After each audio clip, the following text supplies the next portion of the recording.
काल दिनांक 22 फेब्रुवारी रोजी संत गाडगेबाबा महाराज यांच्या 150व्या जयंतीनिमित्त कोल्हापूरमधील रंकाळप्रेमी संघटनेचे राजेश कोगनुळकर, सचिन पवार, विश्वास पवार, ॲडव्होकेट मनोज कदम आणि चैतन्य ग्रुप, सकाळचे सोबती ग्रुप, रंकाळा बचाव कृती समिती, निसर्ग संगीतप्रेमी ग्रुप, गुड मॉर्निंग ग्रुप, खन विहार मित्रमंडळ यांच्या संयुक्त विद्यमानाने कोल्हापूर महानगरपालिकेचे नवनिर्वाचित महापौर, उपमहापौर, पदाधिकारी आणि नगरसेवक यांचा सत्कार समारंभ आणि रंकाळा तलाव परिसरामध्ये स्वच्छता मोहीम राबवण्यात आली। सकाळी 7 वाजल्यापासून ते 8 वाजेपर्यंत या संयोजकांनी संपूर्ण रंकाळा परिसरामध्ये स्वच्छता मोहीम राबवली। तसेच महापौर आणि उपमहापौर यांचा सत्कार समारंभ देखील यावेळी पार पडला। या कार्यक्रमामध्ये बोलताना कोल्हापूरच्या महापौर रूपा राणी निकम यांनी उपस्थित जनसमुदायाचं अभिनंदन करून रंकाळ्यासाठी यायलाच लागतंय या टॅगलाईनवर खूप विश्वास व्यक्त केला। त्याचबरोबर त्यांनी रंकाळा स्वच्छतेसाठी आणि संवर्धनासाठी येणाऱ्या काळामध्ये महापालिकेच्या माध्यमातून निधी उपलब्ध करून देऊन या ठिकाणी सुरक्षितता आणि स्वच्छता याची काळजी घेण्याची ग्वाही दिली।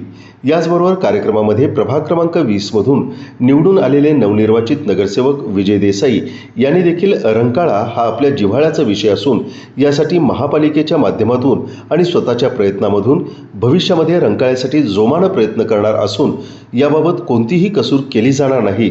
या ठिकाणची स्वच्छता, सांडपाणी व्यवस्थापन यासाठी महापालिकेच्या माध्यमातून खूप मोठे प्रयत्न करणार असल्याचं आश्वासन त्यांनी यावेळी उपस्थितांना दिलं।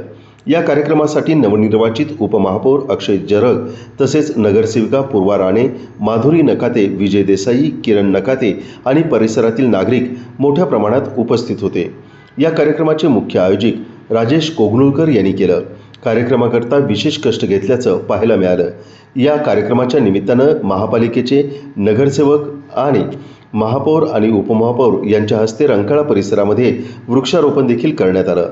तसेच लाईव्ह मराठी माध्यम समूहाचं बहुचर्चित साप्ताहिक आठवडी बाजार या विशेषांकाचं प्रकाशन महापौर, उपमहापौर आणि उपस्थित नगरसेवक यांच्या मान्यवरांच्या हस्ते प्रकाशन करण्यात आलं। या अंकातील सर्वच बातम्या, लेख आणि मुलाखतींचं महापौर रूपा राणी निकम यांच्यासह उपस्थितांनी मुक्त कंठानं प्रशंसा केली। साप्ताहिक आठवडी बाजार कोल्हापूर शहराच्या भविष्यातील विकासाचा एक स्तंभ असेल असा विश्वास देखील त्यांनी व्यक्त केला। या कार्यक्रमासाठी संपूर्ण रंकाळाप्रेमी नागरिक मोठ्या प्रमाणात उपस्थित होते।